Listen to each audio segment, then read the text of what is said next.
有些是一生一遇，北京成为全球首个双奥之城；有些是一遇一生。匠人精神实际上就是一个坚持、良心。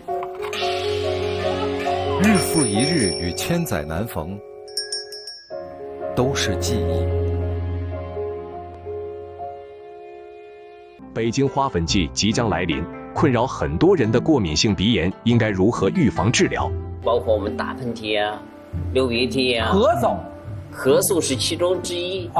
有些时间皮肤也会瘙痒啊，很多。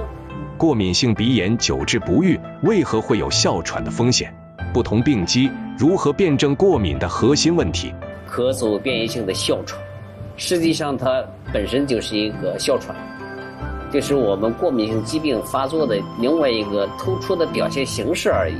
医馆通窍鼻炎膏如何让您安稳度过过敏季？鼻部的问题它有一个风，太过风味阳邪，一系阳味，阳味在哪呢？就在我们身半以上，首先就是五官九窍，那鼻子肯定首当其冲的。抓住病机，保护好您的呼吸道。记忆国医正在播出。观众朋友您好，您现在收看的是由正中堂中医院为您冠名播出的记忆国医节目。一到春天呢，我想大家都有这个想要出去溜一溜的这个冲动。叫一年之计在于春。实际上呢，这个关于春天呀，中国人有很多美好的这个祝福和描述。对比如说这个韩愈曾经就写过天街小雨润如酥，草色遥看近却无。两个黄鹂鸣翠柳，一行白鹭上青天。这什么呀？这是您那个是说春天的我这个也是说春天的。其实这个关于春天的这描述特别的多但是一到春天呀，好多的时候乍暖还寒，这个身体呢容易出现各种各样的问题。对，比如说这个感冒咳嗽，不明原因的这嗓子这个不舒服，鼻子不舒服等等。要不然咱们有那么句话嘛，叫做多事之春呀。还有这个事儿呢。好，多事之秋啊。您看我这个今天手里拿了这么一个药膏，您这是？你想检测一下吗？这是您平时经常用的。你闻一闻，我闻闻。我怎么闻着有芝麻酱味儿啊？你饿了吧？是不是有点芝麻酱？我怎么闻着有香油味儿啊？哪有芝麻酱？还真有一点，是不是食物的味道？这个药膏到底有什么妙用呢？接下来我们请出两位老朋友来给我们解答一下，好不好？好。一位呢叫杨道文主任，另一位毛静主任，咱们掌声欢迎两位。好。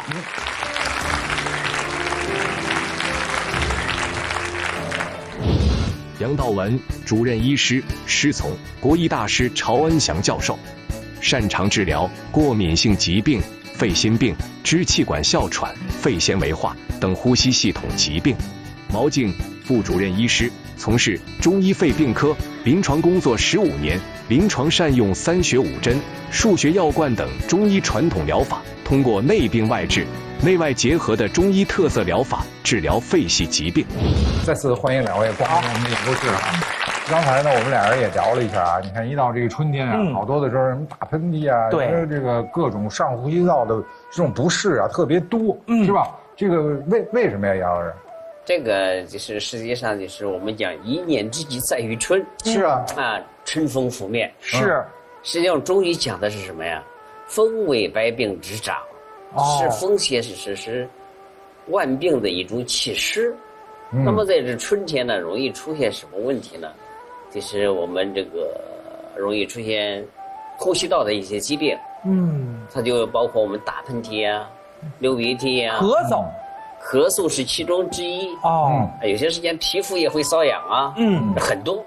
春天就是容易出现这一类的症候群。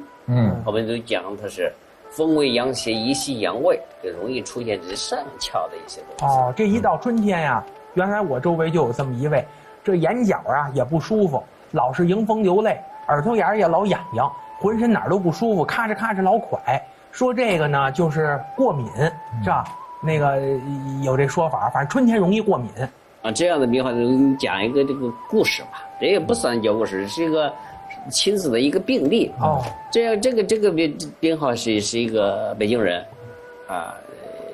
很年轻，30多岁，然后就经常出差。他就是老是这个打喷嚏、流鼻涕，自己以为是好像是感冒了，结果吃感冒药稍微有点效果，不管不碍事就走了。然后就出差去了。出差了以后，然后就出现了一种咳嗽了，往下走了。咳嗽了以后，晚上还有点憋气。同时也伴随有打喷嚏、流鼻涕的这些症状。自己想着还是感冒，估计是感冒往下走了这种概念。后来就是也没管他，照样出差。但有一次就不行了，有一次在哪，他就是为了赶火车呀，紧跑慢跑2步赶上去了。坏了，上去以后他就躺到那个车厢里面了，起不来了，都没坐他自个儿座上就躺那儿了。对，喘息很严重，这就从他一个过敏性的鼻炎到咳嗽变性哮喘，然后演变成典型的哮喘，这一个过程总共是4年时间。那就现在经常是得用激素的。所以说这个还是我们治疗的一种不及时，诊断的没有到位。得了这个您说的这个确诊了以后，他是不是得长期的用这个激素用？长期用药那么就是我们中医他万一一旦要是断了药，他有生命危险，是不是？这个很可怕。如果就是我们在什么情况下比较可怕呢？就是哮喘的急性发作持续状态。那就是我们他是不是这儿整个的这个呼吸道都肿？喉头水肿，喉头水肿，气过痉挛，你吸气吸不进去了。身边再没有这个及时的药，这人就没有药人就不行了。过敏性鼻炎在临床上，它容易往下发展，然后呢变成咳嗽变异性哮喘，或者是典型的支气管哮喘。哮喘可厉害，这能要变成哮喘。那在什么情况下会促成？他只能说他有可能，如果说我们控制的不好的话，然后有可能，基本上那个有一个数据就是说，我们有过敏性鼻炎的患者控制不好的话，有20%到40%吧，然后会变成支气管哮喘。然后他是因为没有治疗吗？还是耽误了治疗的时机？还是完全没有用药？就是没有治疗，控制不好。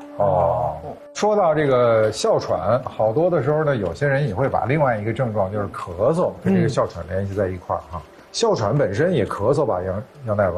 实际上，在我们临床见的就是过敏性鼻炎是一个首发因素。为什么要谈到这个呢？因为往往它治疗不是很及时或治疗不得当，然后往下走，它就会表现会咳嗽。这个咳嗽就是有特点。白天咳得轻，晚上比较重，晚上睡觉睡不成了。一阵一阵的咳嗽。那么这个里面就是我们涉及到一个问题，实际上我们临床中医大夫，我们尤其呼吸科的中医大夫啊，看门诊最大量的占到1/3左右，就是这种病，这就是个咳嗽变异性的哮喘。实际上它本身就是一个哮喘，就是我们过敏性疾病发作的另外一个突出的表现形式而已。就是个。杨朋友，那这种的咳嗽跟那普通的咳嗽有什么一下就能甄别出来的？甄别出来也需要很困难。为什么？不是专业你不好诊断，你真的就说就是咳嗽了，有些咳嗽了几年，最长的有10几年的，它就是误诊。就是我们给你点止咳药，它会稍微轻点就不管了。还有一些就是说我们说胃食管反流的，有说是咽喉炎的这很多，包括有些我们吃药物的副作用的，对，有些说抽烟引起的慢阻肺的，实际上都不是。然后我们做一个肺功能的检测，气道激发试验阳性，并且那做肺功能的检测就比较重要，这个很重要。那这是一个标准。还有一个就是说我有些人我做这个检测它是阴性的。那大夫还是给你除外不了这种咳嗽变异性哮喘，为什么？阳性肯定是，阴性也有可能是不除外。所以说这样的咳嗽有些时间它很多它不会治。还有我们这罕见的一些病号，我已经知道它是一个咳嗽变异性哮喘了。你平时没事然后一发作它就咳嗽，然后气道激发试验阳性，该用的药就是我们吸入的糖皮质激素这西医是诊疗常规，但是他吸入就没有效果。之前没办法，他都怀疑了，那就开始用中药。所以在门诊上见这样的病号还比较多。但这样的病号往往有一个特点，是大家有可能会忽视的，它有一些其他一些过敏的表现，你自己没注意，包括皮肤上荨麻疹，我曾经发生过，或者身上某个部位它有湿疹，或者就是我们伴随的就是鼻子的问题，耳朵的问题，它都是表现成打喷嚏啊、耳朵痒啊等等这些问题，还有就是说我们具有一定家族遗传倾向。那我们临床有很多这样的病号，经过我们中医的一种调理以后，他体质状态发生变化了。我有一病号就治疗以后10年没见我。我以为他是上外地工作了，结果还是在北京。又有一次是因为是吸入什么，咱不是老消毒吗？消毒水又发了。所以说这个时间我们凸显了中医的一种治未病这种思想，就是治疗以后预防它的复发时间很长，疗效很长。接下来呢，去这个杨大夫的诊室看一看，好多的这个季节啊，这个关于过敏性鼻炎呀，还有好多各种各样的这个患者啊，都在他的门诊当中，咱们一起一探究竟。我现在就是咳嗽，他给我诊断的是急性气管炎。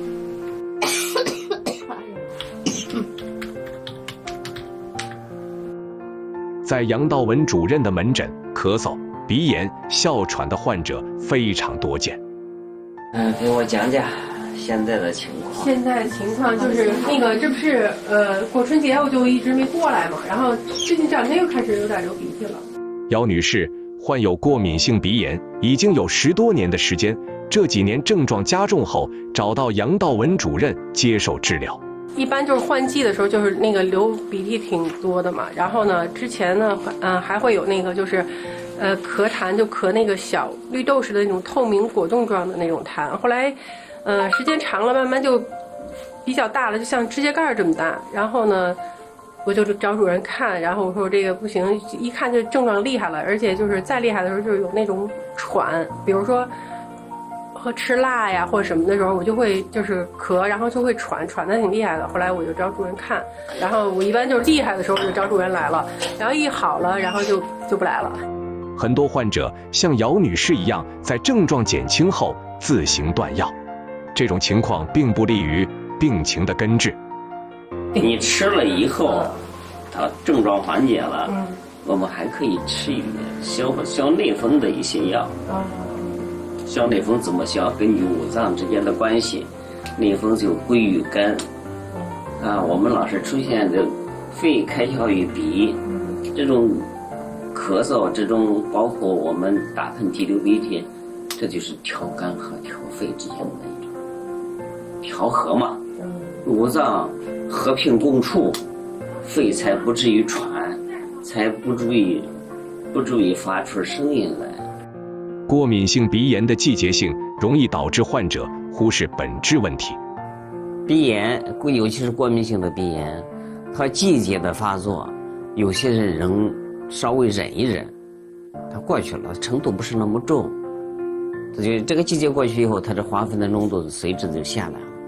我们国家现在天气预报很好，它会预报这个时段之内哪个花粉的浓度多高，它是这样。那就是我们过这个段，它实际上它就鼻炎不发作了，但是这个过敏体质它仍然存在。如果在某一个小的环境之中，它还会发作。说我们需要一种处理来调整这种过敏状态，以适应季节的变化。还有一个就是这个过敏性鼻炎呀，它这个环境，你看我就是去年夏天的时候，歇年假的时候，我去贵阳玩了几天。我自己以前没有鼻炎，我还跟姚二说呢，我说我没有鼻炎，到那儿去了6天，有3天。你看看这话就不能这么说，鼻子呼噜呼噜的。不是鼻子，我每天一醒来，我一睁眼，我这鼻子丝儿就流下来了。哎呀，我说我这怎么回事？我说我怎么来到这儿了？我这鼻炎有鼻炎了，我就怕有，就说天天给病人看这个鼻炎，怎么自己那个什么？我说我别怕好不了了。然后但是我回来之后就没事儿。哟，你看看。上那儿吧，只是那个一方水土。对，然后那个去玩去，也经一些树啊，一些什么的，我就怀疑我对那个就不行。其实这个可以理解。你看有些人那个换个地儿以后吃饭更香了。不是，我换新的口味，有时候你闹呢？我说的不是这个啊，就是换个地儿，有时候他水土不服拉肚子是吧？那倒是，他菌群开始改变了以后，他自己那肠胃不行。对，但是你看这个毛老师，他本来没有鼻炎，但是他去了贵州贵阳，他就有问题。对，我就怀疑我对他那个这个植被啊、树木啊什么的，跟咱们这块不一样，没错，就不行，不耐受。你看那个《三国演义》里边那个谁，诸葛亮西秦孟获啊，然后那个他去那个瘴气之地，那好多那个汉地的那些兵将受不了，他可能也跟这个就有关系。北京花粉季即将来临。困扰很多人的过敏性鼻炎应该如何预防治疗？包括我们打喷嚏啊、流鼻涕啊、咳嗽是其中之一。有些时间皮肤也会瘙痒啊，很多。过敏性鼻炎久治不愈，为何会有哮喘的风险？不同病机如何辩证过敏的核心问题？咳嗽变异性的哮喘，实际上它本身就是一个哮喘。就是我们过敏性疾病发作的另外一个突出的表现形式而已。医馆通窍鼻炎膏如何让您安稳度过过敏季？鼻部的问题它有一个风，太过，风位阳邪一系阳位，阳位在哪呢？就在我们身半以上。首先就是五官九窍，那鼻子肯定首当其冲的。抓住病机，保护好您的呼吸道。记忆国医正在播出。春天就是一个过敏季节。为什么会出现这种情况呢？就是说，实际上我们春天、秋天都有，但是春天是我今天就讲春天吧。春天的故事。春天的一来，万物复苏，鸟语花香。花香很重要，它里面有很多花粉，你才能闻到一些香味儿。但往往有些人他对这个花香，花粉它是不耐受的，先天的体质或者后天的一些影响，导致它容易发生这种过敏性的疾病，它就产生了。包括我们落入于体外的眼睛、鼻子，你刚才说的皮肤，它都会出问题。从中医的这个角度，为什么会发现这个春季这种季节的这种变化会导致这种过敏性鼻炎的高发？中医讲肺主呼吸，肺也是开窍于鼻，它是我们这个鼻腔是我们有很多功能。第一个，它具有一定的清洁功能，就是我们里面包括鼻腔黏膜的一种分泌物，或是鼻毛把一些尘土、一些花粉等等，它都给阻挡住了，屏蔽掉一部分啊。第二个，它具有一定的加温加湿的功能，这就涉及到一些问题。为什么有些病号是干燥性鼻炎或者萎缩性鼻炎，吸气一下子吸过来，他受不了，他就开始咳嗽了，这是干燥性鼻炎。这就是我们具有一定的温化湿化作用，它是我们人体的第一道防线。实际上我们生活在天地之间呢，中医讲它是讲六气，五运六气。一年之中叫为什么60年画甲子，它讲的很多，就是每年之中气候的变化具有一定的规律。那么一年之中分这个春夏秋冬，长夏，这实际上分入5季。那5季相对的，它又有这个5种最主要的气候特征，那就是风寒暑湿燥火。在正常情况下，我正常的更替人是不发病的，这就是我们正常的叫六气。那么就是什么情况下它变成了六淫？淫是3点水那个啊，淫就是太过的意思。太过有2方面的淫，淫雨霏霏。对，这太过有2个方面的意思，就是说超过了它的变化程度，超过了人体的承受能力。一般人的承受能力，它都变成六淫之邪了，就是导致发病的一种因素。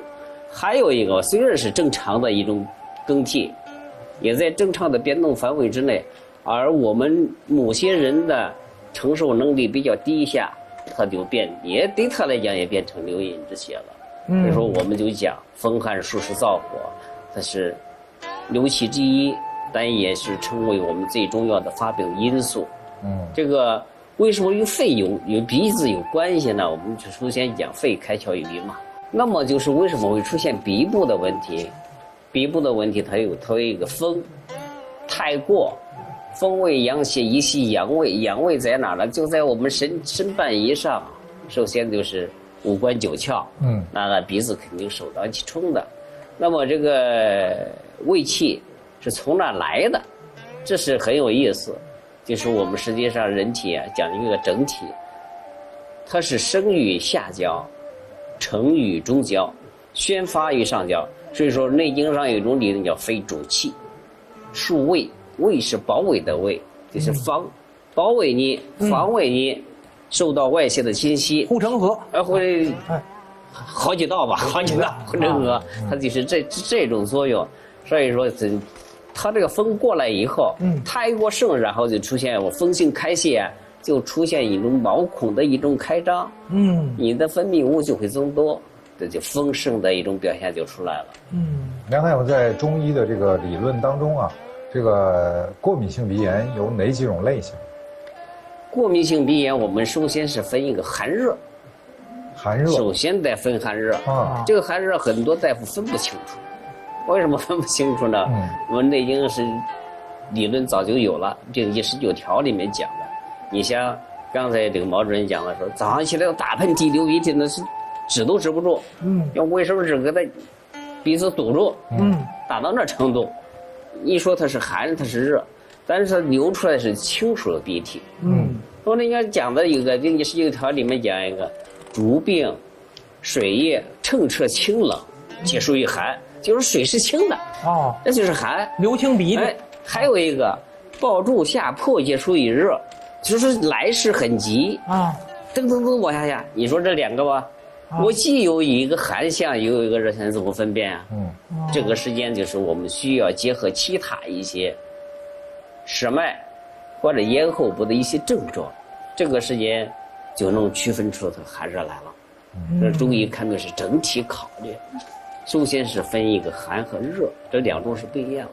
刚才您说到这个气虚风盛啊，毛大夫说的这个气虚风盛这4个字怎么理解？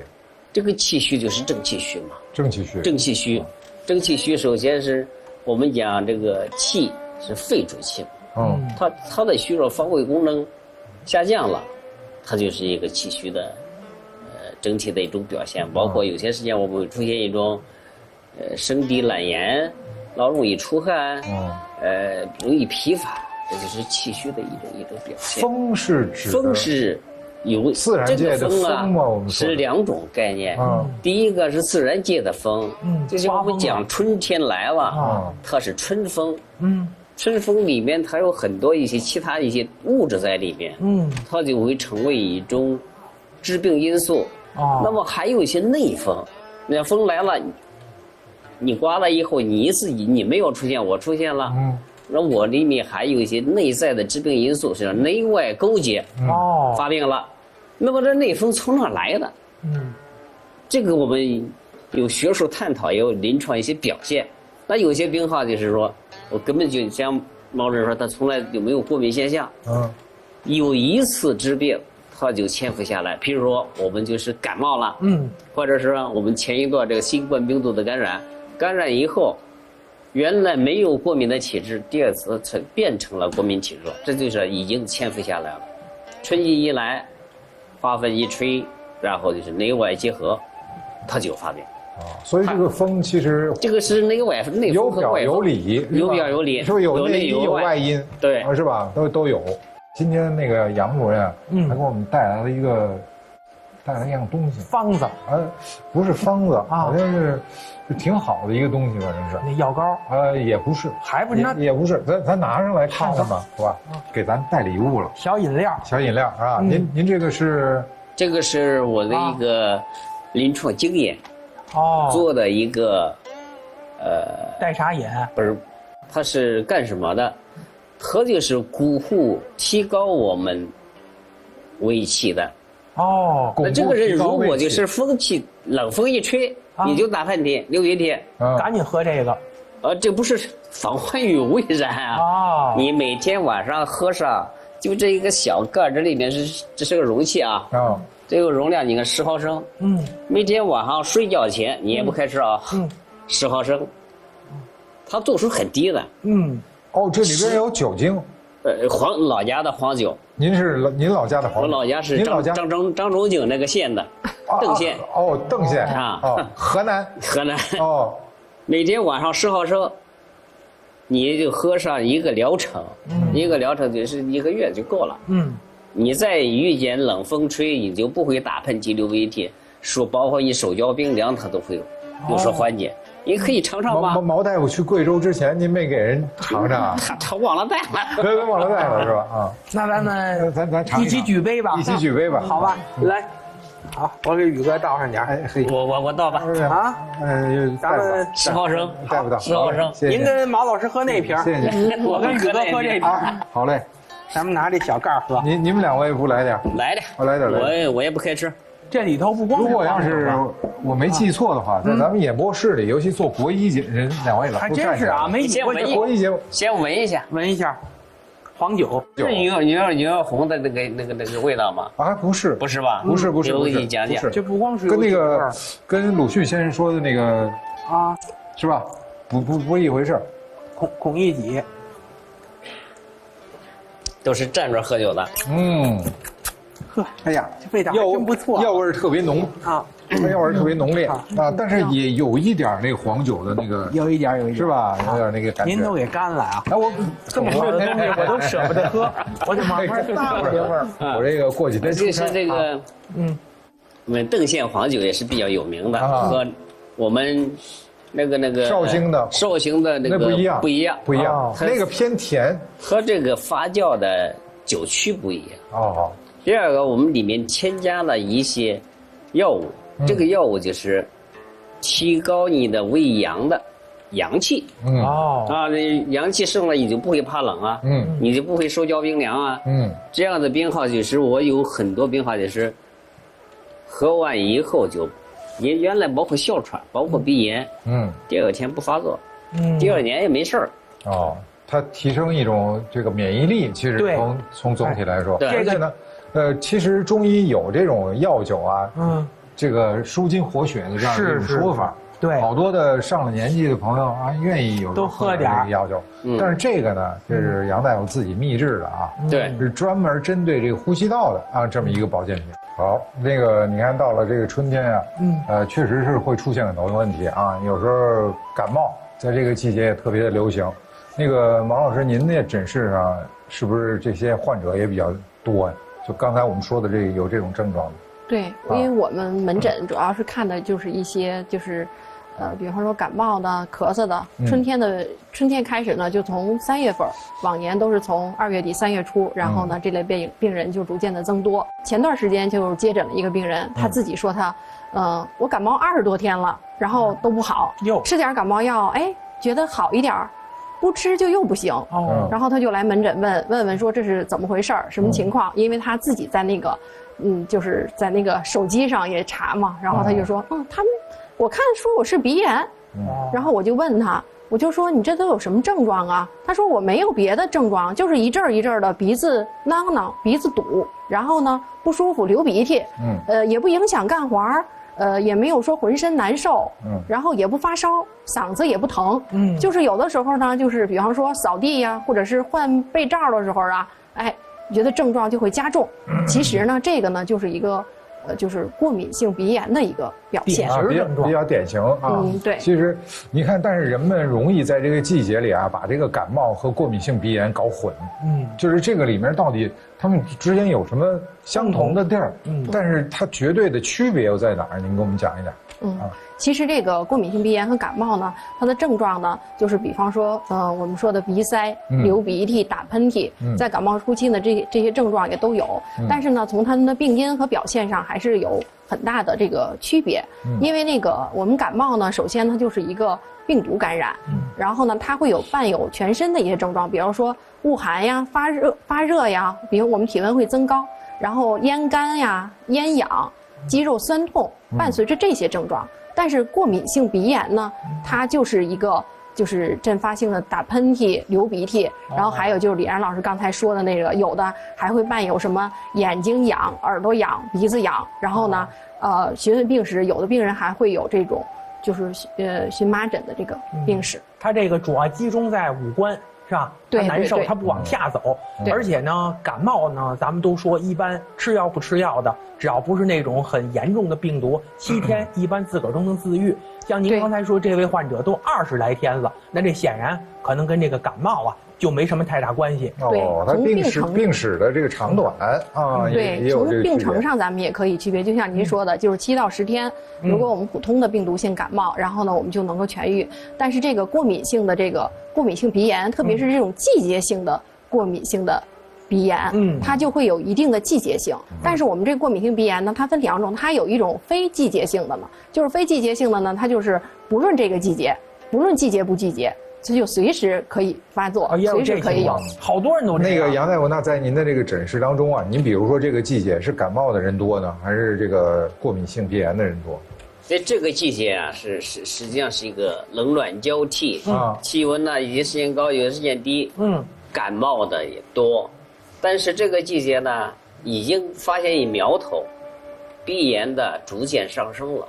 哦，说到这个过敏性鼻炎，其实大家知道鼻炎呢是一个统称啊，有过敏性鼻炎就有非过敏性鼻炎。咱们请这个毛大夫给咱们解释一下，什么这2种鼻炎的类型啊，它有什么不同啊？这个过敏性鼻炎呢，它看字面意思，它就是因为有过敏源导致的这个一个变态反应，然后呢出现的这些鼻部的一些症状。然后呢，非过敏性鼻炎呢，它就是因为有一些环境刺激或者是药物还有感染引起的这个鼻炎，所以非过敏性鼻炎呢，它就是也比过敏性鼻炎的那个就是病程呢要长，或者是它没有明显的季节性。就是普通的鼻炎，是吧？对。哎，这2种都有没有一点遗传的影响和因素啊？过敏性鼻炎有遗传倾向，比如我跟杨主任的门诊上，我们比方说看到有一些儿科孩子过敏性鼻炎，我们都会问父母有没有鼻炎。那在临床上，这个非过敏性的还是过敏性的多，还是两边差不多？在这个季节还是过敏性的多，是吧，杨老师？我给你插句话啊。您说。这个过敏性鼻炎现在就是对于小孩来讲，过敏性鼻炎是最常见的表现。它不是感冒，往往家长把这个给误诊了。那我就讲一个病号，就是实际上我们家的旁边一个邻居，那小孩就是2岁多一点，他一过敏啊，打喷嚏、流鼻涕，眼泪汪汪的，也不发烧，然后这小孩他没法睡啊，他自己又不会这个擤鼻涕啊，他妈妈就每天这样抱着睡觉。那么这个小孩就是我说你父母有没有这个问题？问这个小孩的他妈他爸，这小孩他爸有。那就是我们有遗传因素。所以说我们后来就是用药以后，10年没有发过病。小孩能安然的入睡。还有一个过敏性鼻炎，如果你不好好治，还有问题呢。他这个地方他发育都会有问题。脸型都要改变。我听说过这件事。这就是真的。为什么呢？他睡觉的时候啊，因为他呼吸不畅鼻子，让他嘴呼吸。对。所以他睡着了以后，他张着嘴。他张着嘴以后，你看他整个的，因为孩子在发育嘛，所以在这个过程当中，他的整个的这个口腔啊，包括这个脸型啊，变形了，都会有一些变化都会有一些变化。本来应该长成这样的，后来长成就是另外一个样长成谁那样？对，会影响容貌，所以得及时的治疗。你看这个过敏性鼻炎是有一定的遗传性，然后过敏性鼻炎在孩子当中也会发生。那发生的时候一定要找医生来好好的给他治疗和杜绝。从这个但是还有一个问题就是我们虽然经过西医的治疗了，比如说我们喷的激素米唑斯汀，很多一类的药。杨大夫，我就特好奇哈，在您的这个治疗的手段当中，您是中西医结合呢，还是只用中药？我会中医，也会西医啊。那您治疗的时候我往往是治疗西医治不了的病。滥用中医的手段，他没办法再找你了，疑难杂症。也不算疑难嘛。在您的这个使用的药物上，您会使用中西药结合的这样的方式吗？会啊，但是逐渐就把西药的吃掉了，中药最后也吃掉了。哦，那当然，这是最后的一个结果。对。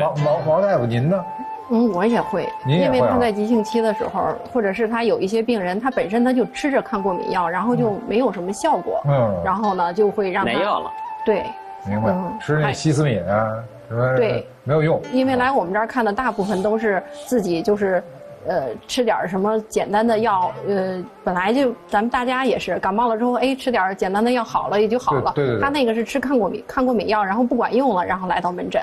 说到这个中医治疗这个过敏性鼻炎啊，其实呢方法很多。对。然后呢，肯定是内服外服啊，包括针灸等等啊，都有。咱们具体的这个方法呢，听这个毛主任跟咱们讲一讲啊。毛大夫给我们讲讲，您好像给我们拿来了4味药是吧？这个是治疗这个鼻炎相关的吗？对，这就是刚才就是针对杨老师说的那个气虚风动，我都认识。小能手，谢谢您给我这样的一个机会。这是脉冬，对，这个是蝉蜕，对，咱们北京有一工艺品毛猴，就是这原材料。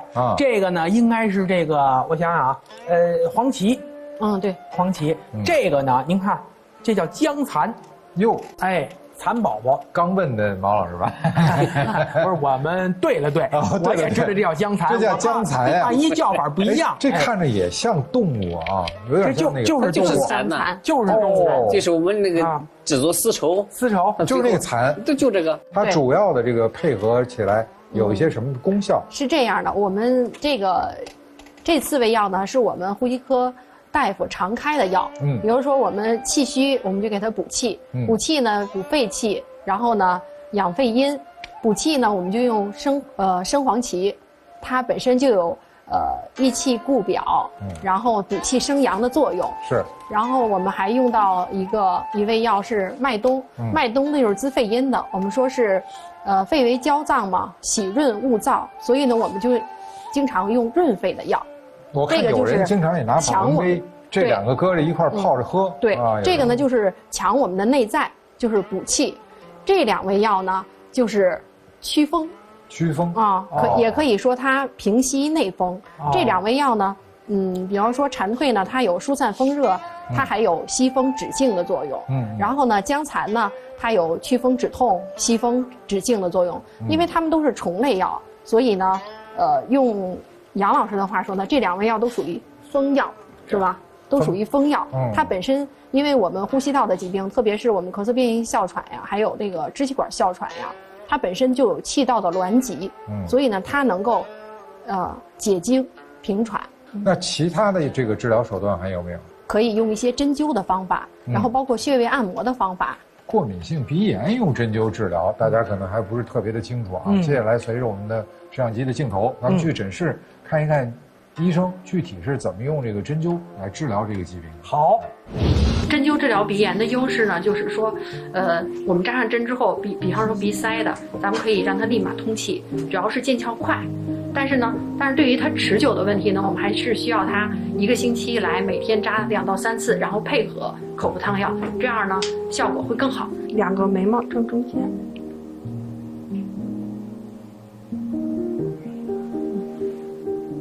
鼻唇沟这个位置，这是我们的迎香穴。您低头啊，低头，好。过敏性鼻炎的话，后边的选穴呢，我们主要就是选大椎根肺腧。这个呢，我们是扎快针、隔离针。呼吸科呢，就是针对这个我们过敏性鼻炎，就是我们有传统的中医的口服的汤药，还有就是针灸。然后呢，就是呢，我们主任在这个多年临床研究当中有一个鼻炎通窍的疗法，就是说我们给用一些鼻部的一个外用药。然后呢，因为这个呢只能在医院当中操作针灸，然后那个呢我们平时在家就可以操作。